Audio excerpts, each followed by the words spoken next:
Hai teman-teman semua, EITS Economic Estate Simple kembali menyapa teman-teman kali ini dengan materi mikro dan makroekonomi. Teman-teman, masih ingat ya, teori ekonomi terdiri dari teori ekonomi mikro dan teori ekonomi makro. Kita lihat mikro dulu. Teori ekonomi mikro adalah teori ekonomi yang fokusnya pada perilaku dari pengambil keputusan di dalam perekonomian secara individual, seperti konsumen, pekerja, perusahaan, pemerintah, pemilik modal, dan lain sebagainya. Mikroekonomi menitik beratkan pada bagaimana para pengambil keputusan tersebut melakukan pilihan di antara berbagai macam alternatif dan apa akibat dari pilihan-pilihan tersebut. Masalah utamanya atau basic problemnya di dalam mikroekonomi adalah what and how to produce. What, how much, how, for whom.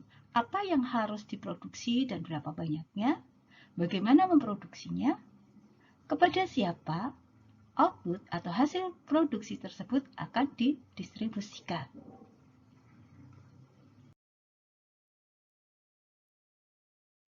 Contohnya nih, perusahaan. Pengambilan keputusan oleh perusahaan atau perilaku produsen. Produsen atau perusahaan itu adalah suatu organisasi yang mengkombinasikan input sedemikian rupa menghasilkan output, di mana output tersebut akan dijual. Maka di dalam perusahaan itu akan dikombinasikan berbagai macam input.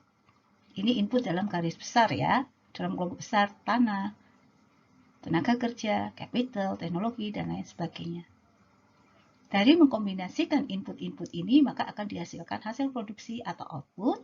Output ini akan dijual sehingga perusahaan atau produsen akan memperoleh penerimaan atau revenue.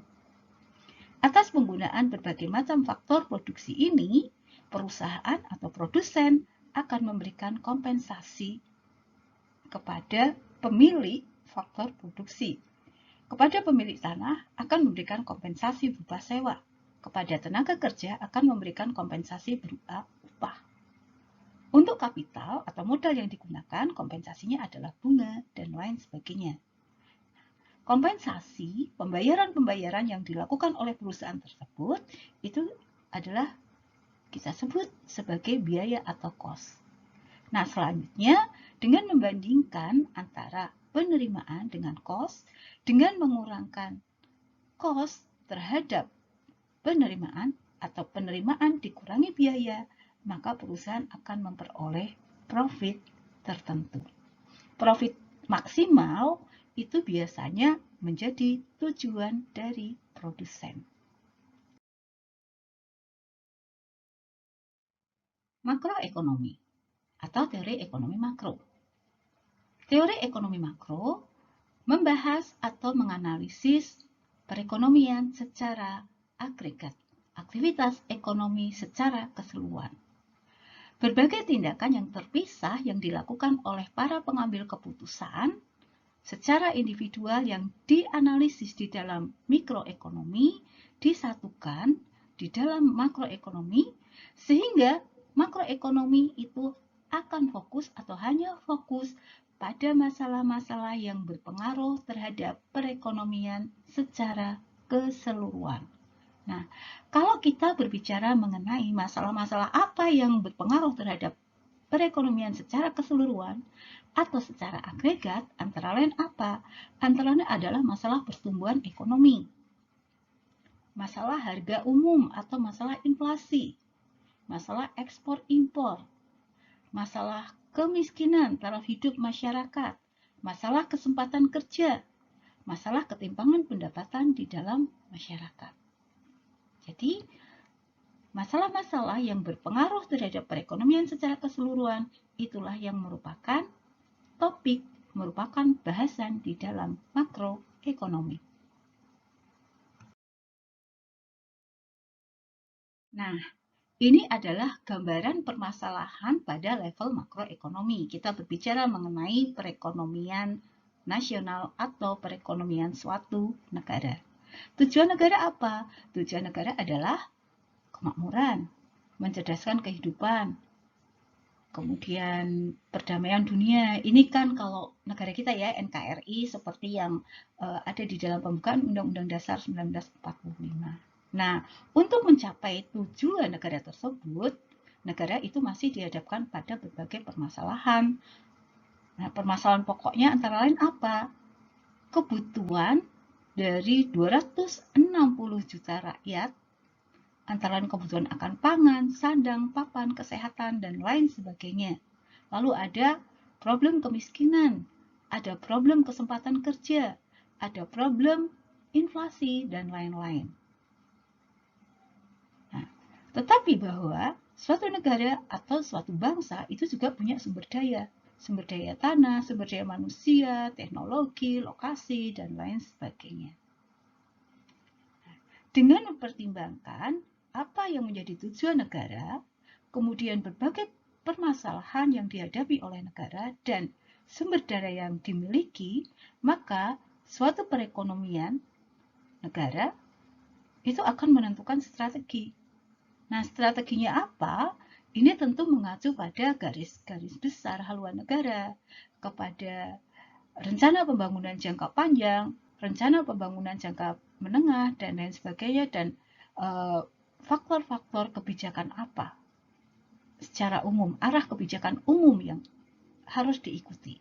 Ini akan mempengaruhi strategi. Selanjutnya, strategi ini akan di-breakdown ke dalam program-program yang kemudian diterapkan atau diimplementasikan. Setelah dilakukan implementasi, maka tentu akan dievaluasi dan akan dilakukan sebagai tindak lanjut. Oh iya, yang juga berpengaruh pada penentuan strategi itu tentu saja adalah faktor eksternal seperti perkembangan lingkungan dan global yang kemudian mungkin akan menjadi ancaman, tetapi bisa juga akan menjadi peluang. Nah, lalu kenapa harus ada evaluasi dan tindak lanjut? Ini adalah digunakan untuk pengendalian. Setelah ada evaluasi dan tindak lanjut, maka evaluasi dan tindak lanjut tersebut akan diimplementasikan kembali.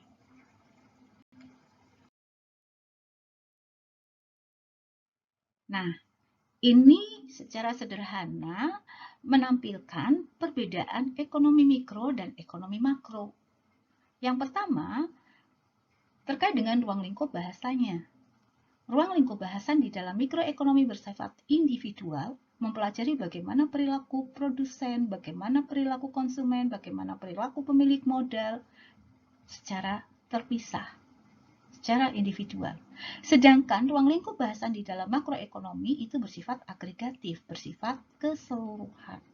Membahas bagaimana kinerja perekonomian sebagai satu kesatuan. Ibarat gambar nih, kalau mikroekonomi itu berbicara mengenai detail picture, sedangkan makroekonomi itu berbicara mengenai big picture-nya. Yang kedua adalah mengenai pasar.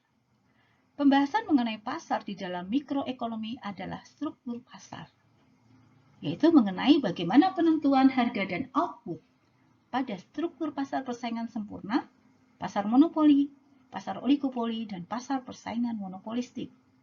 Sedangkan pasar secara agregat itu ada pasar barang, ada pasar uang, ada pasar tenaga kerja, ada pasar luar negeri. Pasar barang ini yang mungkin bisa kita sering mendengarnya sebagai sektor real. Pasar uang itu sektor moneter, pasar tenaga kerja, kesempatan kerja, seperti itu. Nah, yang ketiga adalah tujuan akhir. Tujuan akhir di dalam mikroekonomi adalah mencapai output dan harga keseimbangan pasar serta kepuasan yang optimal bagi konsumen, profit atau laba maksimal bagi produsen. Sedangkan tujuan akhir di dalam makroekonomi adalah mencapai kesejahteraan masyarakat secara optimal. Yang keempat, masalah pokok di dalam mikroekonomi adalah mengenai what is produced, barang apa yang akan diproduksi, dan berapa banyaknya, bagaimana akan diproduksi, dan pada siapa hasil produksi tersebut akan didistribusikan. Sedangkan masalah pokok di dalam makroekonomi adalah defisit neraca pembayaran dan utang, pengangguran, inflasi, pertumbuhan ekonomi, dan lain sebagainya. Yaitu masalah-masalah yang berpengaruh terhadap perekonomian secara keseluruhan. Demikianlah teman-teman sedikit mengenai apa itu mikroekonomi dan apa itu makroekonomi. Semoga bermanfaat. Jangan lupa ya, like, subscribe, dan share. Terima kasih teman-teman. See you next.